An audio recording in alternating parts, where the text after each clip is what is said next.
Welcome, everybody. Welcome to session 7 of Find the Link Relationships.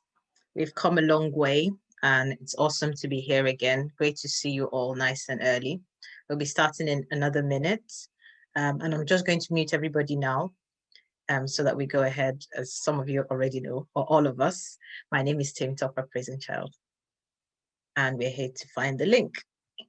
Okay. So session 7 is about conflict management in relationships, and it's going to be an interesting time. So this first slide just kind of shows us that other people see things differently from us, and just because we may be right does not mean the other person is wrong.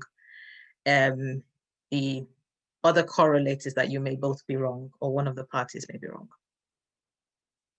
But seeing something from just one side would mean that we don't have perspective to decide whether it's right or wrong sometimes. Okay, the aims of Find the Link sessions are to enlighten, inspire, empower, and give. So we're going to be going through a couple of things: the definition of conflict, conflict and war, types of conflict, conflict potential, the players in conflict, causes of conflict, amplifiers of conflict, conflict management, resolution or not, and we'll conclude. Okay, conflict defined by Follett as the appearance of difference of opinions or of interests. We'll elaborate more on that when we talk about the causes. And according to the Cambridge Dictionary, it means to be incompatible or at variance or to clash. Okay. So a conflict is not a war, but it can degenerate into one if it is left unsorted. There is one common enemy, and he's the enemy of all that is good, and that is the devil. That's from my point of view. The outcomes of a war result in a victor or vanquished, but in a healthy relationship, we either win together or lose together because we are on the same team. Conflicts are inevitable. They are a part of life in every kind of relationship. So it's like going to happen if it hasn't happened already. So types of conflicts, I've classified them into personal conflict, internal or external conflict, perceived or real conflict, minor or major conflict, healthy and unhealthy conflict. So personal conflict would have more to do with one person. So you might have heard of the term people fighting their inner demons. So some people have issues that they have not finished working through. And because they are at conflict within themselves, inevitably they are at conflict with others. So if you're not in a place of peace, if you're not sure who you are, if there are many issues dealing with personal insecurity, then it's very likely that there might be an element of personal conflict. Internal conflict, I'm referring to conflict within a relationship, and external conflict without a relationship, meaning on the outside of the relationship or coming from the outside. So for instance, there is a conflict from other people, like maybe in-laws or the workplace, that is then affecting the relationship. That will be a form of external conflict. Perceived conflicts, meaning you think there is a problem, or you think you and someone are in a place of contention, but it is just perceived like that. It is not actually true. And sometimes there is real conflict, and that is definitely going to cause an issue. And then there's minor and major conflicts. And I'm saying minor because you can waive it. It's something that you can overlook. I'll probably need to mute my co-host to mute everyone again. So something maybe you can waive or you can overlook. Major conflict is something that can determine whether or not a relationship is going to continue or not. And so that would be something, a big thing, definitely. But every minor conflict can potentially become a major conflict.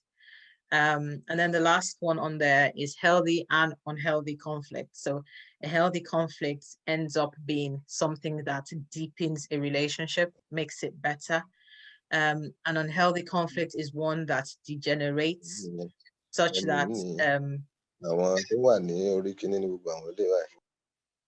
I'll need to mute everybody, please. Mr. Oladotu, do you mind muting yourself? So an unhealthy conflict will be one that the players, it ends up degenerating.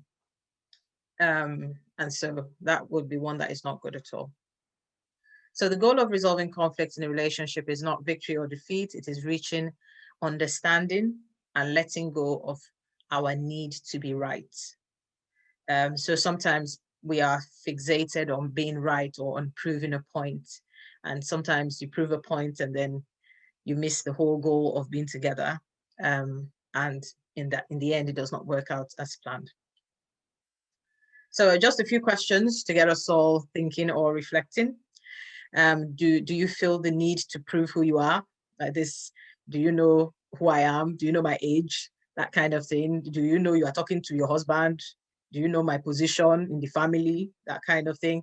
If you're having to talk like that, then there's likely that there's potential for conflict. Do you feel the need to always be right? Can you be wrong? Do you know you can be wrong? If you don't have all the facts, you can easily be wrong. And you cannot defeat an ignorant man in an argument. That's a saying from somebody. I don't know who I can quote now, but I've seen it somewhere. Because some people are ignorant and they are so fixated on what they do not know, and yet they are trying to prove points to people that even know better. Many times people that are quiet or reflective may even know better than people that are very loud or are trying to prove a point. Do you find yourself speaking before listening? In situations like that, there's potential for conflict and there's potential for it to degenerate. So active listening will highlight on that going further about things that are important in resolving conflicts. Do you find yourself overthinking wrong that has been done?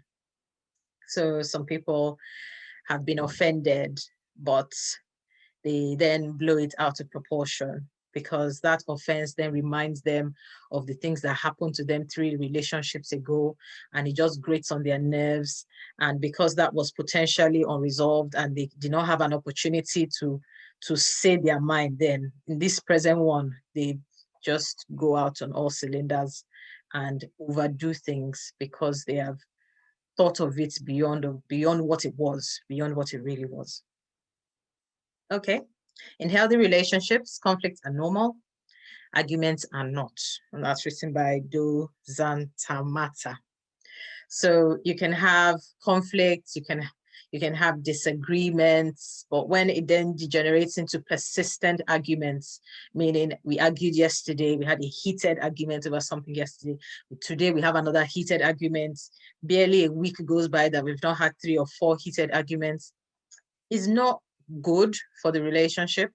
It's not also good for the health because you're probably caught in something like high blood pressure and some form of anxiety or depression, because it just means that anytime you want to bring up an issue, you're already full of adrenaline. You're already wondering, oh, how is she going to take it? Or how is he going to take it? I don't know how. And it just makes you all flustered and uneasy and not in a place of peace. And that is so important.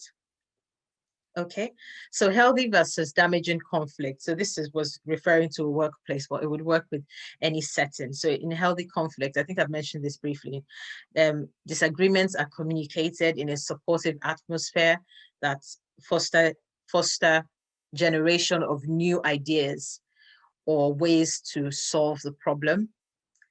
And the tension that increases awareness or sheds light on a growing problem. So these are very important notes about healthy conflict. So when we say a supportive environment will be one in which everybody feels that they can have a say. They feel that they have a voice. So it's not a place in which one person is shouted down and one person thinks I am the boss here, that kind of thing. That would not be a supportive environment. So it's an environment in which I value you, I value your opinion. I think you are important. I have let you know that you are important to me. and then we can have a discussion coming from that place. And in a relationship, like a long-term relationship, a budding relationship, or a marriage, the ability to manage conflict is so important, because it could potentially determine whether or not it works out or not. So it's really important. And I think every person should know how to resolve conflict, because it's going to happen. Damaging conflict would include name calling, personal attacks, silent treatment, withdrawing yourself, being afraid to speak up. So if you're in an unsupportive environment, you think, even if I speak, I wouldn't be heard. My opinion is unimportant.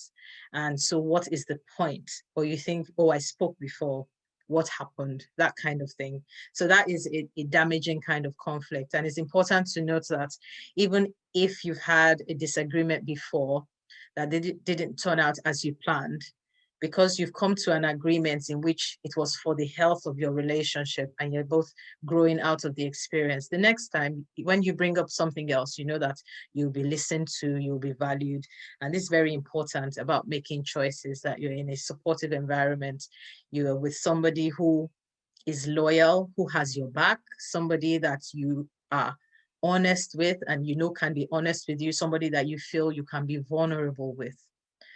So damaging conflict would also include cliques, gossip, rumors, and a lack of mutual respect. So in the last session on managing change, expectations, red flags, I mentioned that respect, a lack of respect is a red flag, because when there's a lack of respect, it means whenever conflict arises, it is going to degenerate into something else.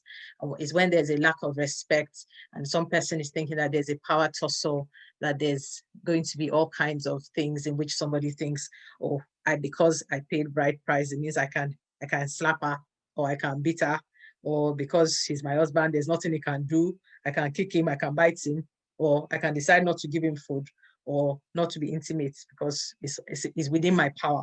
That kind of thing. It's a lack of respect.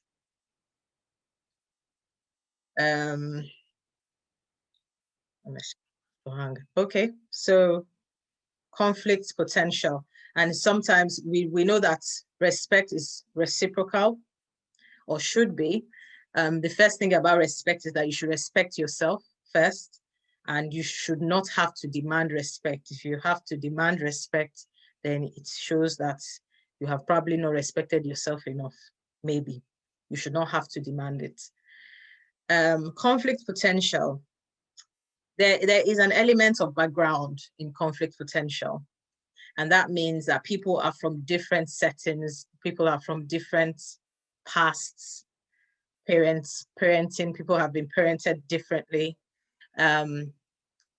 So some person was brought up in an environment where everybody spoke up. If we wanted to eat rice today, everybody has to agree, we have to vote, that kind of thing.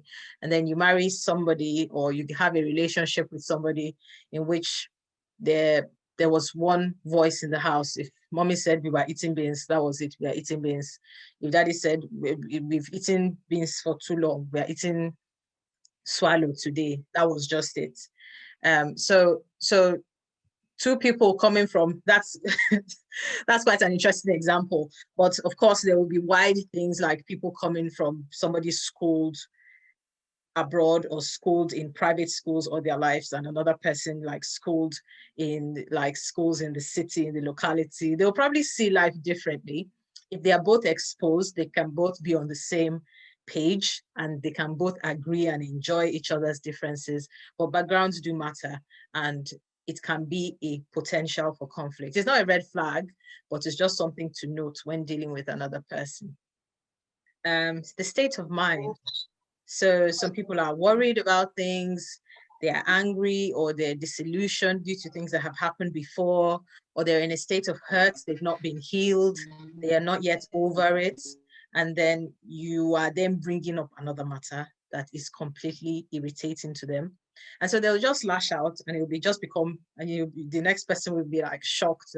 It's not that, it's not that big, it's not that deep. What have I done? And then if you respond, it's always about what comes next. So conflict cannot happen without two people. There has to be some fuel, there has to be some fire, something has to be encouraging the other. So there's no, it's not going to happen if there's no fuel to it.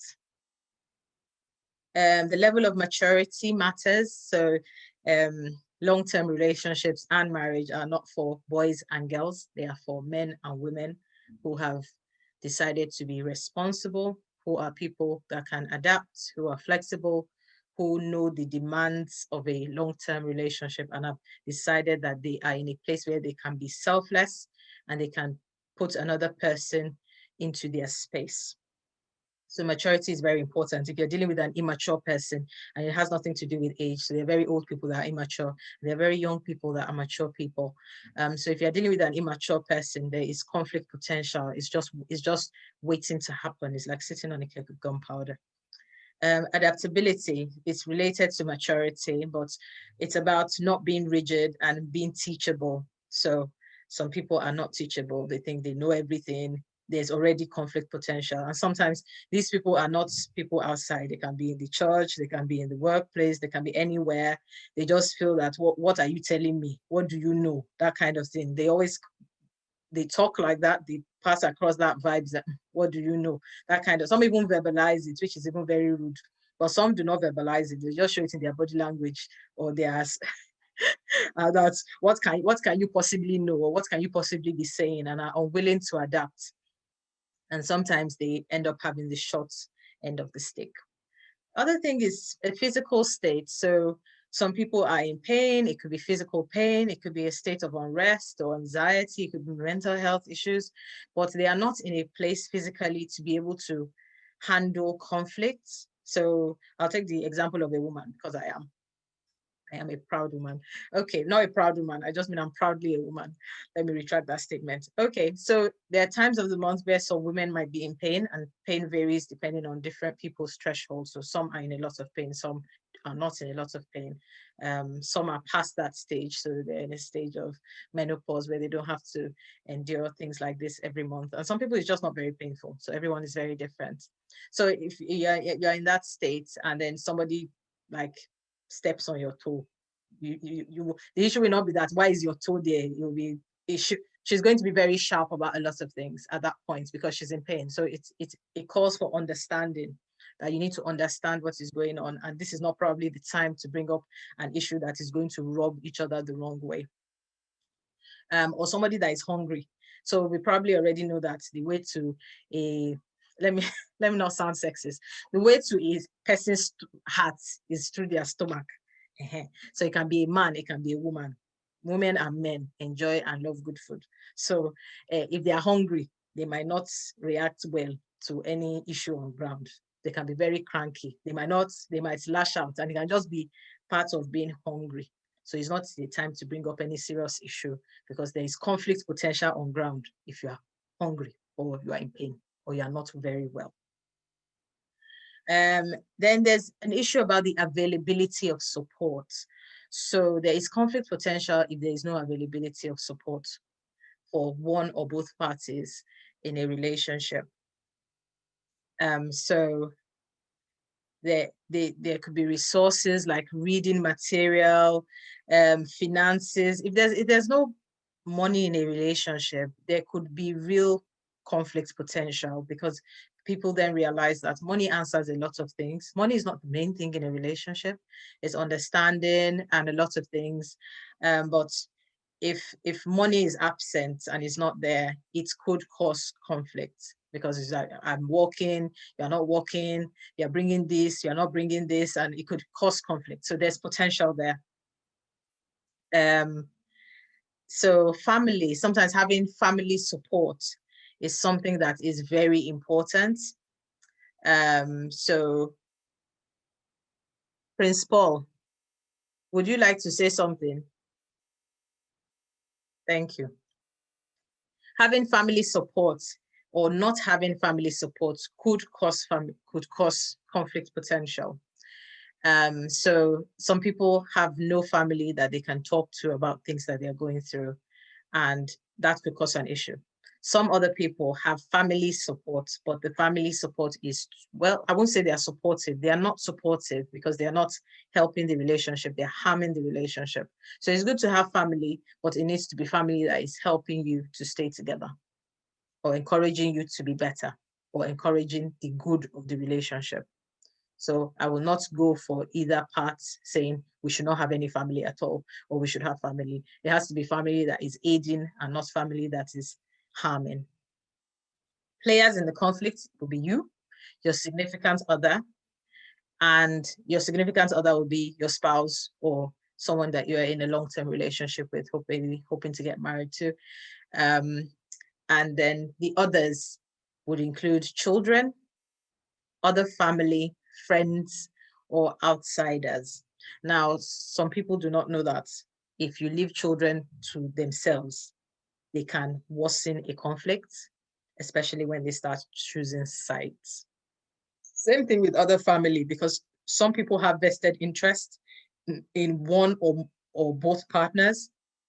And because we don't always know people's intentions, we might not be able to say exactly what's going on. But it's very important that the two people that are involved in this long-term relationship have an idea of what is going on and what they want to do about it. Okay, I've mentioned this statement before. Now, it's impossible to defeat an ignorant man in an argument, by William Mercado. Right. So there are you factors, and I'm talking about you factors because you are the ones on the platform. I don't know anything about the other significant other in your lives. So charity has to begin at home. We have to start with ourselves. So sometimes it's about the way we think. So we can never rise above the level of our thoughts. The way we think affects everything we do. So if you're someone that is always assuming, you did this, why did you do this? I'm suspecting you. There's already fear, there's already insecurity, you're already worried about things that don't exist. There is already potential for conflict. Things about what we say. So sometimes not just what we say, is also how we say it. So some people are very loud, would shout at, because they're childish, they've not realized that shouting does not mean anything. It just means that your emotions are not under control. That's why you're shouting. But sometimes it's just an expression of anger, of pain. Shouting can have many reasons.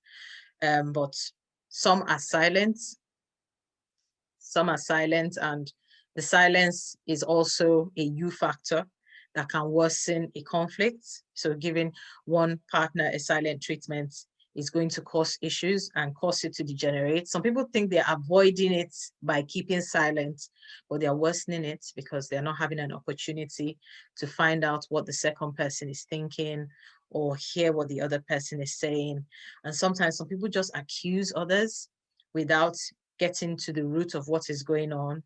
They're not willing to understand and not willing to communicate. So these are you factors. These are things we need to look out for. That am I willing to understand? Am I listening? Am I communicating? And communication is not just about passing a message across, it's also about the reception of the message. So how is the message received? Has it been received well? And things like that. Or has it been understood? You factors about our actions. So some people do not act, they're indecisive. Some are very hasty, and being hasty is a huge potential for error and for a bad outcome in conflict.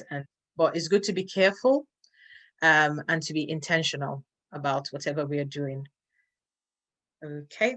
There's an example that I've heard many years ago about a particular lady that was very angry with the husband, and she picked up a knife, and I think she was about to use it on the husband at the time, and for some reason it went really wrong, and she cut off about half of her fingers, and the husband had fled from the room, but he had to run back when she was shouting and he saw the blood, because she had injured herself. So this is what happens when people are hasty, people are angry, they end up harming themselves. So this is a story about a woman, but we probably know that there are many other incidences that involved men and women. So it could be either side. So anger, being hasty, does cause a lot of issues. So this is part of being mature or having a fixed mindset, or being flexible. So people with a fixed mindset, they believe that their potential was determined at birth. They're very concerned about how they look. They don't want to look like a failure. They feel threatened by other people. They don't like asking questions in case they feel stupid. They feel that they already know what's going on without asking. They're already talking to themselves that they are not up to, that they are not up to par, because they're already doing all this maths in their minds. They're having a negative internal dialogue. They don't want challenges. They will give up, and they'll say things like they can't. It's not a mindset that is helpful, and it's not a mindset that is helpful in resolving conflict. A growth mindset for people that are willing to grow. They are willing to learn from criticism. They find lessons and inspiration in other people's success or stories. They are comfortable making mistakes. Making mistakes is part of growing up. Before you learn to walk, you've probably fallen so many times. Even your body has lost count of how many times you fell before you finally learned to walk. And now we all walk and we're not even thinking about it. So making mistakes is something that would happen to every human being as we climb up the ladder to be better people. Okay, so causes of conflict. This is back to the beginning about the appearance of difference. So it's not even just the appearance of difference. It's the fact that we are different. We are all different people. We are all unique people. And that in itself can cause conflict, because I see things differently. I want to do things differently. Because I'm different, it can cause conflict, especially when two people come together and they have to stay together. Sometimes the difference of opinions. So I think this should be done this way. I think the children should go to a private school. No, I think the government schools are better, so that they can know how real life is. Or I think the children should go to boarding school. I think the children should not go to boarding school. So things like that. And sometimes you need to find out what the rationale is, and agree to disagree sometimes. Because if you don't end up doing anything, it doesn't mean that the children are not going to go to school. They're going to go to school.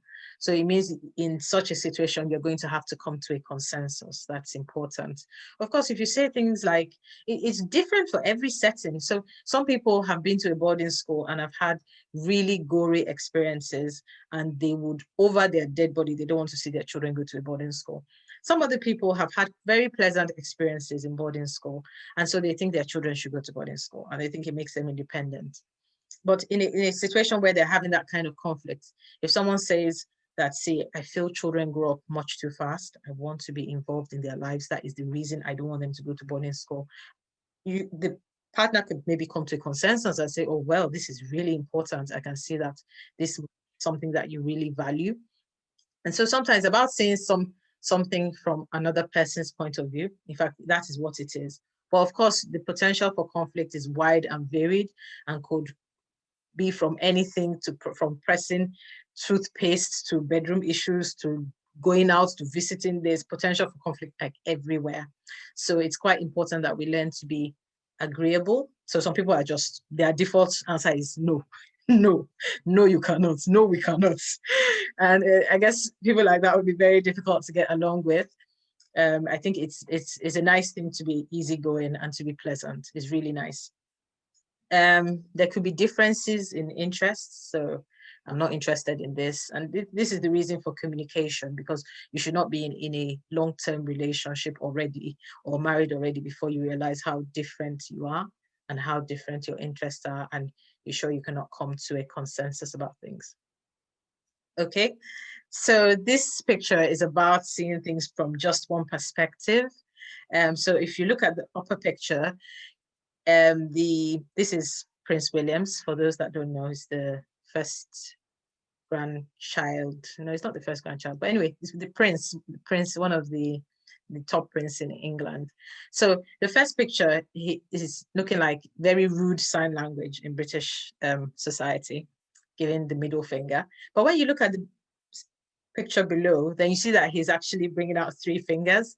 So it just shows that when you see one side of a story, you still have very limited information. It's good to hear both parties. And this is for other people that might be involved in the conflicts of others.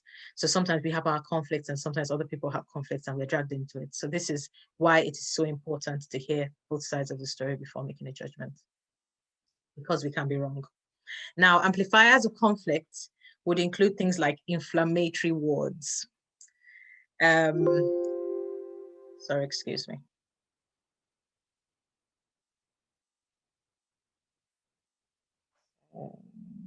Just a minute.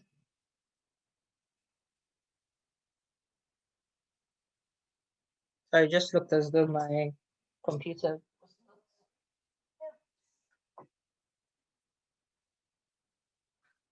Sorry about that.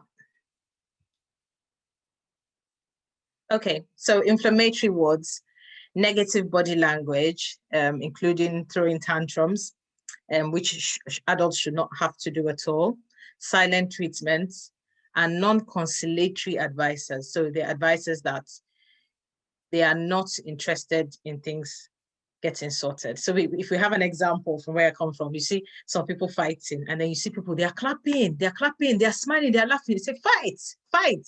Sometimes people do that indirectly in relationships, and they're happy when things are going wrong. They're happy when people are fighting, and it makes them happy. So I don't know, bad things make some people happy. It's good to that we just are aware of that. And we don't assume like everybody wants everything to be rosy in your relationship. And it's very important to recognize these people and to keep them at bay. But between partners, silent treatment would amplify conflict. Negative body language would amplify conflict. And tantrums are not the only negative body language. So if you have a bit of information about body language, there's closed body language, there's open body language, and that definitely reflects, because other people, it's not only what you say that other people hear, they hear how you say it, and they hear your body language as well, unspoken body language. Okay, so this is an example of the kind of inflammatory things that could happen: making threats, nasty sign language, gossiping, innuendo, humiliating people, that's really bad, and insisting on your own rights. And know that the way of love, you don't insist on your rights. You want to hear the side of the other. You're not happy to hear that things are not going right. You're not happy when bad things are happening to your partner or to your spouse. Okay. And if I just go back to that slide again, because I've probably mentioned it before that I'm a student of the Bible and I love it. So if we look at the example of a lady that met David, he wasn't king then, but he was going to be king. And a lot of people in his country knew that he was going to be king. And he had been very helpful to a particular man who was a rather ungrateful person. And he had asked for a favor from this person. And the man had responded in a very inflammatory way, like, who are you? What have you done? And that in itself is ingratitude. And if I just hint on that, ingratitude is something that can inflame conflict. It can make it much worse. It means you don't appreciate what you have, and then you are still asking for more, and that can make things really, really bad. Okay, so back to my story.